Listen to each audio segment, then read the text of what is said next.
Our country is hot, and hot as it can be. It's amazing. If you go back 6 months, it was cold as could be.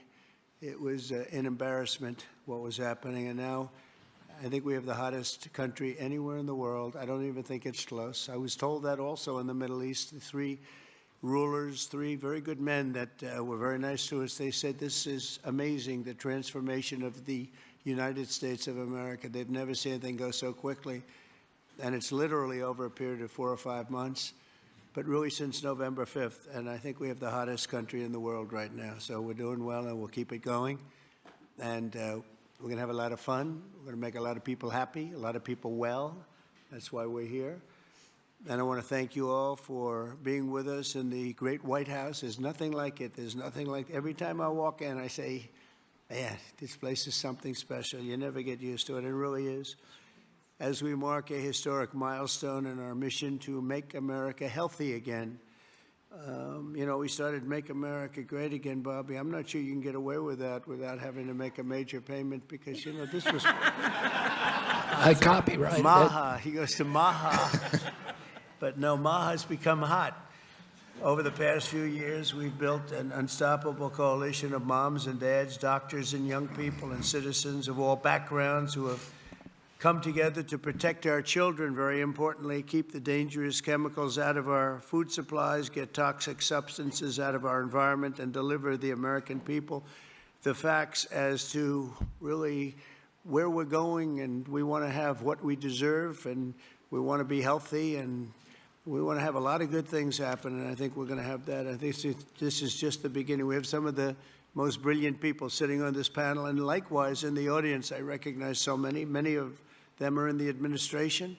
With us today is the man who fought harder than anyone I know to bring these issues to the center of American politics, our Secretary of Health and Human Services, Robert F. Kennedy, Jr. Bobby, thank you very much.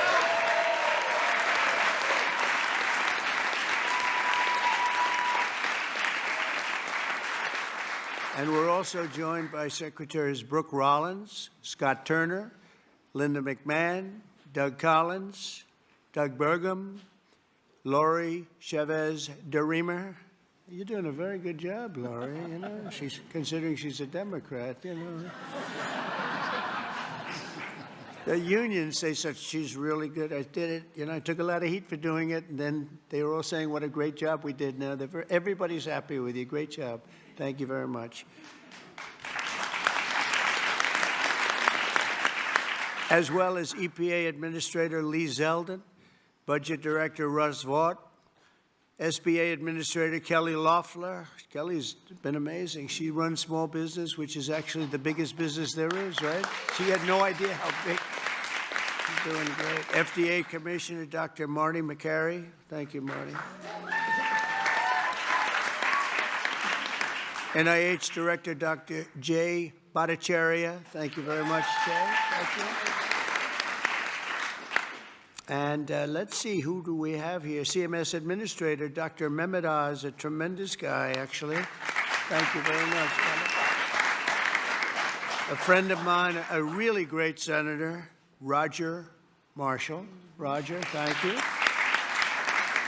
Governors Mike Braun, Jim Pilon, Patrick Morrissey, Representatives Vern Buchanan, former Speaker of the House, Newt Gingrich. Newt, a very quiet man. Very silent man. Nice to see you, Newt. 4 months ago, I created the Presidential Commission to Make America Healthy Again, and today the commission officially delivers its first report on childhood health. Here are just some of the alarming findings, and they really are alarming. It's unbelievable, terrible. More than 40% of American children now have at least one chronic health condition. Since the 1970s, rates of childhood cancer have soared in many cases by nearly 50%, 50%. Well, in the 1960s, less than 5% of the children were obese. Now over 20% are obese. A few decades ago, 1 in 1, think of this one. This is, to me, the one that gets me every time, and it seems to be getting worse.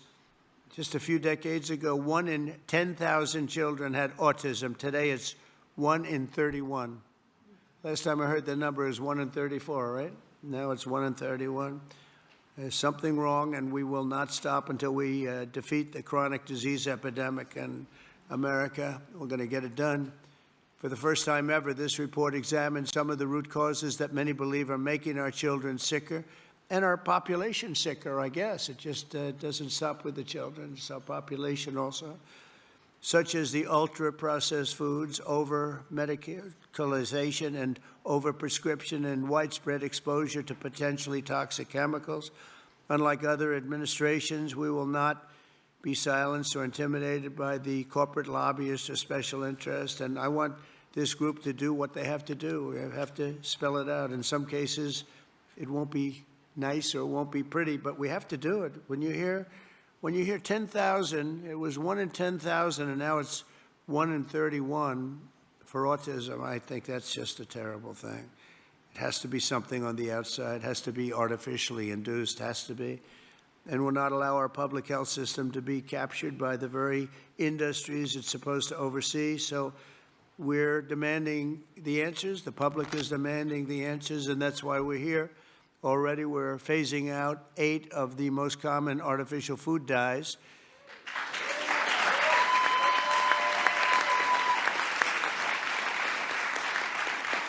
And we ended the most serious conflicts of interest at the FDA. We had a lot of conflicts over there. Earlier this week, we approved a SNAP waiver request from Nebraska so they can stop taxpayer dollars from being used to make our children obese. I understand requests from 3 more states will be approved shortly, and more are expected to come in the following weeks.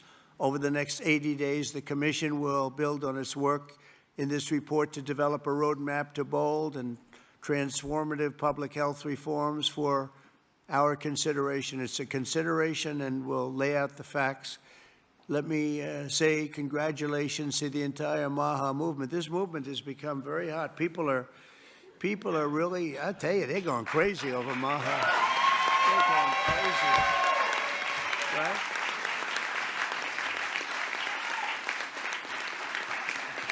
And I look forward to continuing the historic progress. And I will say this whole group, this whole table, they're very, you know, I use a word that's, because it's a beautiful word, actually. The Democrats took it and they used it instead of the word liberal. They used the word progressive. And normally I'd say you're very progressive, meaning you're far, they're not progressive. You are progressive. They shouldn't be allowed to use that word. And and so therefore I'm not going to use it to describe you, but you are far forward thinkers. You're amazing thinkers, and we appreciate having you. It's this tremendous talent around this table, the most respected people anywhere in the world, actually. And you know, I've been a fan of Bobby for years. He came up to see me 13, 14, 15 years ago, I remember, and he left. And I made a couple of the statements that he made because I agreed with the same thing, and we both went through hell. Do you remember that? It was a massive, but you know what? We turned out to be right. It was sort of interesting. But I've been a friend of Bobby, and he's been a foe, too. You know, he's tried to stop a couple of my jobs. In one case, he did stop a job, and I was really angry. And then about 4 months later, we went into like a depression. And I saved a hell of a lot of money by the fact that you stopped it. You're welcome. So I never minded. I always said, thank you very much for stopping that big job I was going to do. But he's a fantastic guy, and Bobby, we're with you all the way. And your beautiful wife is right sitting in the front row, and she's always been right there with you. And, you know, it was very interesting. When Bobby came, I really wanted Bobby to join, and he was doing very well as a candidate, really well. He was being treated very unfairly by the other side, but he was doing so well that they treated you unfairly. They had no choice. I think they said, in order to qualify, Newt, you had to have 80% of the vote. Okay, do you remember that deal? You had to have 80% of the vote in order to qualify to run against Joe Biden. And Bobby thought that was a little unfair, and that was about it. And he came on board, and we got very lucky. But you really helped, and I want to thank you very much, really. We're with you all the way. Thank you very much. So Bobby, if you'd say, give him your thoughts, please. Well, thank you very much, Mr. President. I do want to say something, because I get a lot of credit for steering this administration toward the MAHA movement. But I joined the campaign in August. I joined President Trump in August and became, went from independent to his campaign. But it was in June that he made a speech specifically on this issue. It was a MAHA speech before MAHA existed. And I took note of that speech at the time and thought there's a potential here for a common ground. So I want to thank you for your vision, for your courage, for standing up. President Trump is a populist president. He's a president, he's blamed for giving money to billionaires and all this stuff. We hear about that all the time. But he is on the side of the middle class, the working class, the poor in this country, people.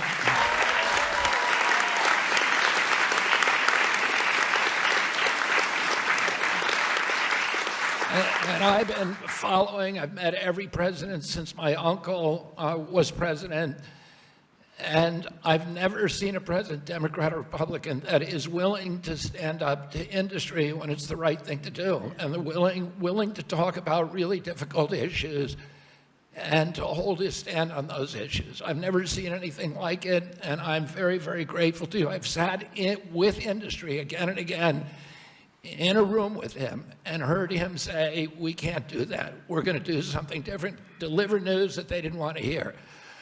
So I'm grateful to this. This is a milestone. There's never in American history has the federal government taken a position on public health like this. And because of President Trump's leadership, it's not just one cabinet secretary, it's the entire government that is behind this report. And I can say again, I talked a little bit about when I met Rachel Carson as a boy. My uncle tried to do this, but he was killed and it never got done. And ever since then, we've been waiting for a president who would stand up and speak on behalf of the health of the American people and say, there is no difference between good economic policy, good environmental policy, and good public health policy, and good industrial policy. We can have all of them, but we need a united cabinet, and we need to go forward as a single people. I want to thank you for that, President Trump. Thank you very much. Thank you.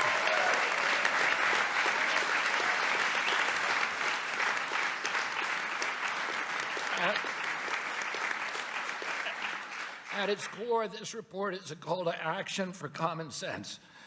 We've relied too much on conflicted research, ignored common sense, or what some would call mother's intuition. It's common sense that ultra-processed, nutrient-poor food contributes to chronic disease. It's common sense that excessive screen time and isolation lead to anxiety and depression, especially in children. It's common sense that exercise and healthy food should come before prescriptions and surgery. It's common sense that not all calories are equal in nutritional value.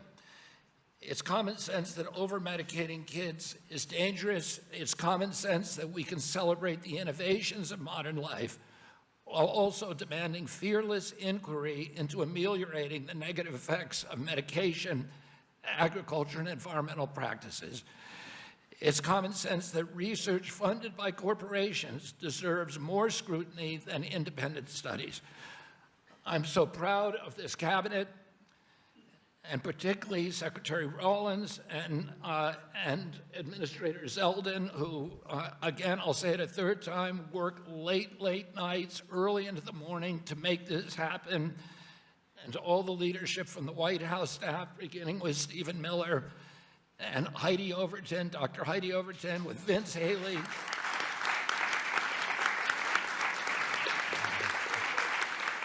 Their leadership and their steady hand in getting us to the goal line we could not have done it without them. They helped us grapple with weighty issues and committed this administration to solving large, complex challenges like children's health. We're joined here by senators, advocates, governors who I have worked with, and CEOs who I know who are all ready to begin carrying out this mission. This is the beginning of a conversation, a national conversation that we are going to have with maturity, with nuance, for the first time in history, thanks to your leadership, President Trump. There is a reason that the MAHA moms sided with you, President Trump. It's because this administration has the bravery to tell the truth and solve problems through innovation and not nanny-state regulation. President Trump, I'm honored to present you the MAHA report and work with this incredible cabinet that you have brought together to make our children healthy again.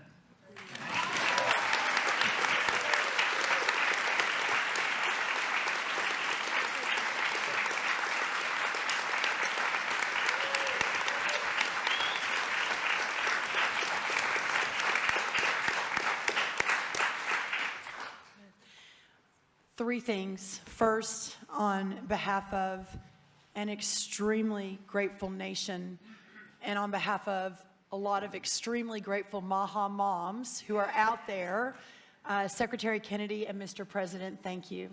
I see a MAHA mom and grandma and our amazing Chief of Staff right there, Susie Wiles. I see a MAHA mom and Caroline Levitt all across our cabinet. Sir, my oldest son, Luke, is here. Stand up, Luke. I am a MAHA mom of 4. And this hits particularly close to home for every single one of us in this room. That's the first thing. The second thing is that you mentioned, sir, in your remarks that we are on track to sign multiples of SNAP waivers to get junk food and sugary drinks out of our food stamp system. And I am so proud.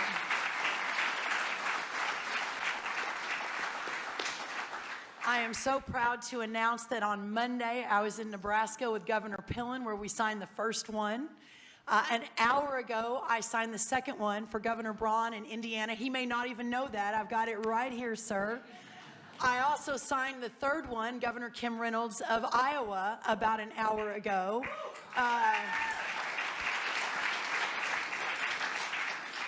With a half a dozen more coming down the line. And sir, that has never happened before. Under Republican or Democrat administrations, we have never made that happen before. So I am so proud and so grateful for your leadership. We have Governor Morrissey here, who was the first one to apply from West Virginia. Oh, Governor Morrissey.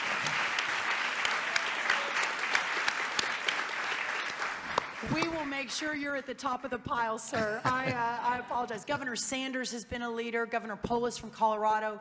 It has been remarkable how these governors have stood up. That's the second thing. The third and final thing, sir, is we all know that at the center of making America healthy again is making American agriculture great again.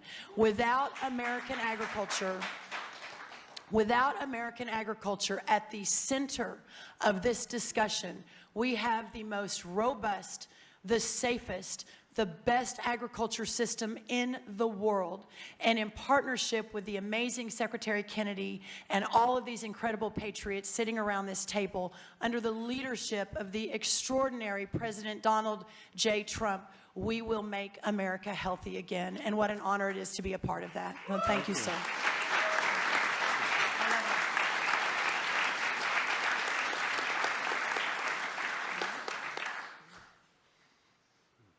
Mr. Policyman, you want to say something? Big policy man here. Well, so much has already been said, but in your remarks, Mr. President, you made clear. This is Vince Haley, by the way. In your remarks and in the report, it's very clear that there are no sacred cows when it comes to our children's health.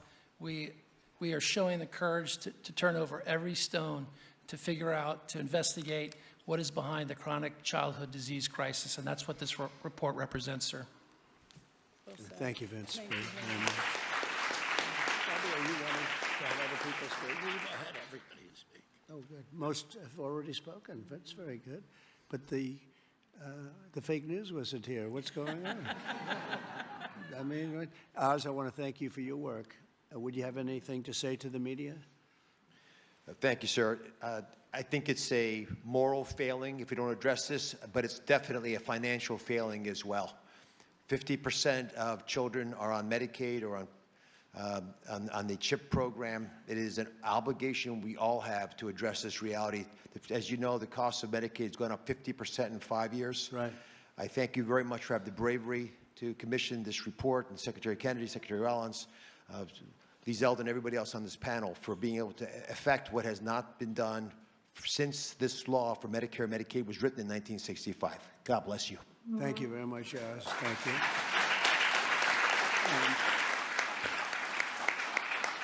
A man who's just so highly respected, Dr. Marty McCary. Would you say a couple of words, please? Thank you, Mr. President. The United States is the best in the world when it comes to proton beam therapy, CAR T, sophisticated operations. But when it comes to the health of the population, it's been a 50-year failure. And we have got to change course, and it's not until you have had the courage to let us take on these giant issues, as Vince Haley said, without any sacred cows, that we've been able to change. And I think this will transform our healthcare system from a reactionary system where doctors are playing whack-a-mole to a proactive system. So thank you, Mr. President. Thank you very much. Thank you, man. Highly respected man. Jay, please say a few words. Thank you. Thank you, Mr. President. I said earlier already that it's shocking to me that what this report says, which is that our kids will live less long, less healthy, more unhappy lives than we will as parents. We can't have that. I'm so proud to be part of this moment because that doesn't have to be the future. We can change things by doing excellent gold standard science, understanding the root causes of all these problems, reversing it. And Mr. President, this is an enormously important moment because it's from this moment forward, we will reverse course so our kids will live longer than us, will live more healthy than us, and will be happier than we have been. Thank you. Thank you very much. Thank you. Thank you, Jay. Good job, too. I have to say we have the greatest farmers in the world, and we love our farmers, and we want to pay respect to our farmers, and we always will. And we won the farmers by a lot in the election, in every election, all three elections, and we won by a lot. And I will never forget that, and they are foremost in our thought. And representing, I think, the farmers better than just about anybody can do is Senator Roger Marshall. Could you say a couple of words, Roger, please? Mr. President, we're not tired of winning yet. Congratulations. What a week you've had overseas, one win after another, one big beautiful bill across the House floor this morning. You're the best closer in the game, and this is one of the greatest days of my life professionally speaking as well. And I just want to acknowledge my MAHA mom out here as well, that my wife, Lena, was a MAHA nurse and a MAHA mom and a MAHA grandma. Now, Lena, will you please stand up as well, my wife?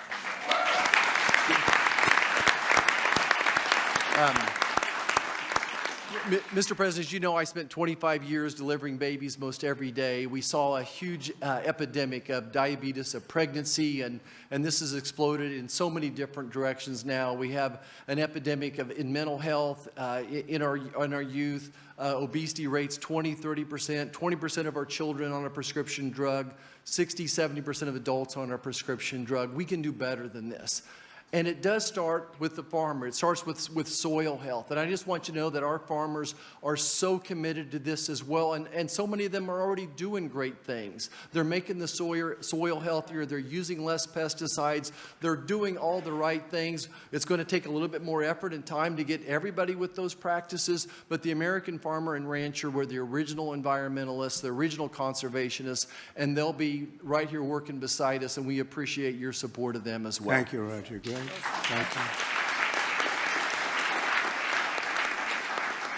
So I think I'll close by just saying that something happened a week ago that was very, very important, profound, but very important in so many ways.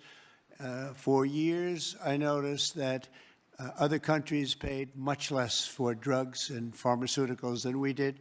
But I don't mean 2% less or 10%, which would be good, but I don't mean 20 or 25 or 30%.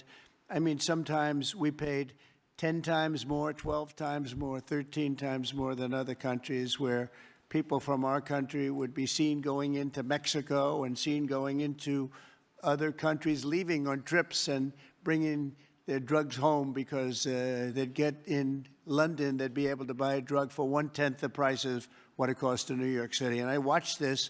And I watched it during my term, and I didn't like it. I didn't like it. And it's a very complex system, but, you know, we're smart also, maybe much smarter than they are. And at some point, we had to figure out, and I heard it was the middleman. Nobody told me who the middleman was. Nobody knew who the middleman was. Nobody ever heard. All I heard is the middleman. I said, they've got to be the richest people in the world, whoever they are. We don't even know if there is a middleman. All I know is that the drugs were 10 times higher and sometimes more than that. And I really got into it over the last year, and I figured the whole system out. And for various and sundry reasons, the United States of America was being screwed, and we were being taken advantage of and being laughed at for years and years. And I said, it's not going to happen anymore. And I brought a great gentleman, the head of Eli Lilly, in, who's great. He really is. He's great. He's done a fantastic job, and others also of the companies. And I'd have it out with him. I had debates with him, actually, and pretty much it was a debate that was impossible to lose. You had to be a real bad debater to lose that debate because they couldn't justify it. They tried to say, well, you know, we pay for research and development, and the United States has agreed to pay for 100%. I said, why? Why are we paying? And by the way, that wasn't even the number because it's still way too high if you took all the research and development. But you have other countries that are a lot more vicious than us in terms of their representatives. And they'd set a price for a drug, and they'd say, tell the United States to pay for the rest. We were subsidizing the whole world. And I said, we're not going to do that anymore. We've been a laughing stock for so many years. The last 4 years, we've been a laughing stock. I said it. We were a laughing stock, and now we're the most respected, and we're the hottest country in the world. We're going to remain that way. We're going to do that with drug costs, too. And so I said, I'm going to do something that's a very unpopular thing to do with a small number of people, mainly the people that own the drug companies and others. And I'm not even blaming them. They were able to get away with it. But it was really other nations that took advantage of us because the drug companies were under their thumb. And they would say, this is what I'm going to pay. And the European Union was right at the top of the list. Let me tell you, we're going to pay $20 for this, and we're not going to pay any more. And America would pay $240 for the same thing that they're paying $20. They said, tell America to pay for the rest. And for years, they went along aimlessly, and they did it. And I started making changes, and I'll never forget the end of my first term, which was very successful. We had the best stock market ever. We had the best economy ever of any president. We went up 88% in the stock market, as an example, and I think 116% in one of the other indices. And we had, we're doing well, but this whole thing with the drug costs always bothered me. And I started really studying it, and it's very complicated stuff. And I said, you know what? We are paying so much more, and I demanded favored nations. We're the biggest buyer, we're the best buyer, we're the most solid buyer, we're the one that paid for all of the research and development. And I said, we're going to do something that's earth-shattering. So at the end of my first term, I was so proud because it's the first time in 28 years that any president reduced drug prices during the course of 4 years. And you know what the number was? 1/4 of 1%. But it was down 1/4. Think of it, 1/4 of 1%. Very little. Essentially, they remained the same. But I wanted to get it down, and I was so proud. I thought I was the greatest guy in the world. I took it down 1/4 of 1%, and I had news conferences. I was bragging. I'm the only one that did it 28 years. And then I said, that's not very much because we were still paying so much more. And I decided I've got to break the system. And it's the most powerful lobby in the world, the drug company. The most powerful they are, the most powerful. And I'm not saying bad, good. I'm not saying anything, but they have tremendous power over the Senate, over the House, over the governors, over everybody. And they spend more money, billions and billions of dollars. And I said, I don't care. I have to do what's right. And I declared a favored nations, most favored nations, where the United States from now on is going to pay the exact same price as the lowest price anywhere in the world. In other words, if you take... Right? In other words, if you take the country that's paying, and let's say in a certain part of, there may be some country out there that pays a little bit less for very good reasons because of the fact a thing called poverty or whatever. But we take the lowest countries, say European Union countries as a whole, that would be fine. Or take individual countries within the European Union, or take various countries that nobody's even heard about. We pay the lowest. And what that's going to mean, and I'd like to put somebody to police it because it should start immediately. It shouldn't start in 2 years, 3 years, 5 years. They'll say, yes, it kicks in. They always say kicks in, Marty. It kicks in, sir, in 4 years, you know, and then 4 years they get it changed. It should mean, so remember I told you I was happy with 1/4%. It could mean anywhere from 70% to 89% reduction in drugs and pharmaceuticals. That's a little different, right? And I've actually had some congressmen call me and they say, sir, can we talk about this? I said, no. They wanted to talk because, you know, there's tremendous power against them. And I understand that. And every one of them was covered. Senators were. I see Roger smiling, and Roger probably was too. But you know what? He wants to do the right thing, right? He wants to do the right thing. And we're doing the right thing. We're taken advantage of, and forget the drug company, we're taken advantage of by other countries that insisted with the drug companies that they were going to pay X dollars, and we're not paying any more, and you're not doing business here. And they were nasty about it because these people are almost sort of afraid of them. And we are going to now get a reduction in drug costs of up to 89% in some cases, but 50% would be a bad number. So think of that. 50% versus 1/4%. Think of that, 85, 89, 91, 72%. It's going to be massive numbers. It's going to be incredible for Medicaid, incredible for all forms of health care. Medicare is going to have a huge impact, so big that nobody can calculate it. I mean, this thing could drop by 25, 30%. The drugs are a very big part of it, right? So very big part. So it'll affect everything. It'll affect your whole life. The amount of money you're going to be saving is going to be incalculable. Nobody can believe I had the courage to do it. I don't think it's courage. I think it would have been courage not to do it. I tell you what, not to do it would have taken far more courage because I was tired of it. And I was listening to these guys, and they are, you know, they make a lot of money every year, millions and millions of dollars a year. And I agree, because at the beginning, because of the complexity, you'd walk out of a room, you'd hear them talking, and, you know, they almost convince you that it's a great system, it's a wonderful system, even though we were paying 10 times more. That's why they make $30 million a year, because they were good, but not any longer. And one of them just threw up his hands after I was just pounding on him. He said, I can't do it anymore. It's the hardest thing I have to do is trying to justify this damn thing. I can't do it anymore. One of the biggest companies, I just can't do it anymore. You're right. And as soon as he said that, that was like incredible, because I understood exactly he couldn't do it. He said it's the hardest thing he had to do is trying to justify why we're paying $200 for something and somebody else is paying $12. That is a neighboring country. Take Canada. I mean, people go up to Canada to shop because the prices are so much less, and it's not going to happen anymore. So we're going to take the lowest country anywhere in the world, and that's what we're going to be paying, and we'll be saving from 50 to 89%. And these are big, these are tremendous numbers. There's not going to be anything where we're paying 10 times more than somebody else. And one thing that is very important, and it's got to be implemented. It's done. I've done the order. It's done. But we have to get somebody that's got a lot of strength and a lot of power, because you have to implement it, because these countries are going to go down fighting. They don't want this to happen because they're going to go up. Now, there are many more people involved in the world than there are here.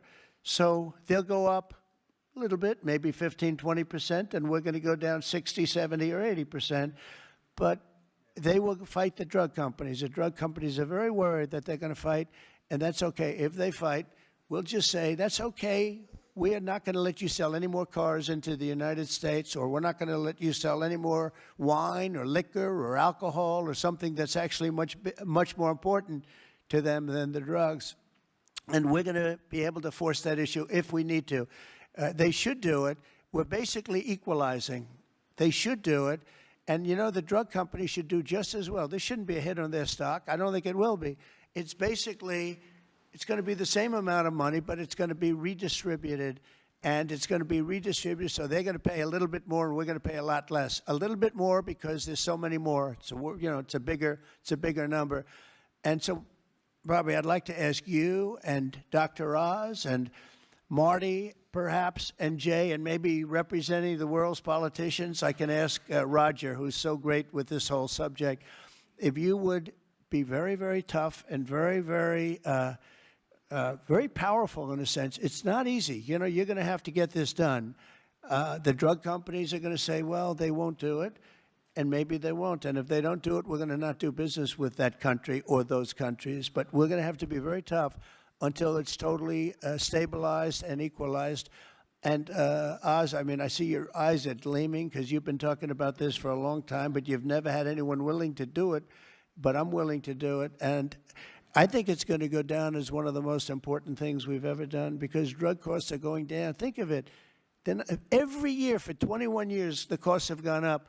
And now they're going down maybe by 85, 80. I'm telling you, 89% in 2 instances, 89% cut. Nobody's ever seen anything like it. So I'd like to ask Oz in particular, because you and I know each other. He's a very tough hombre, this one. He's tough as hell.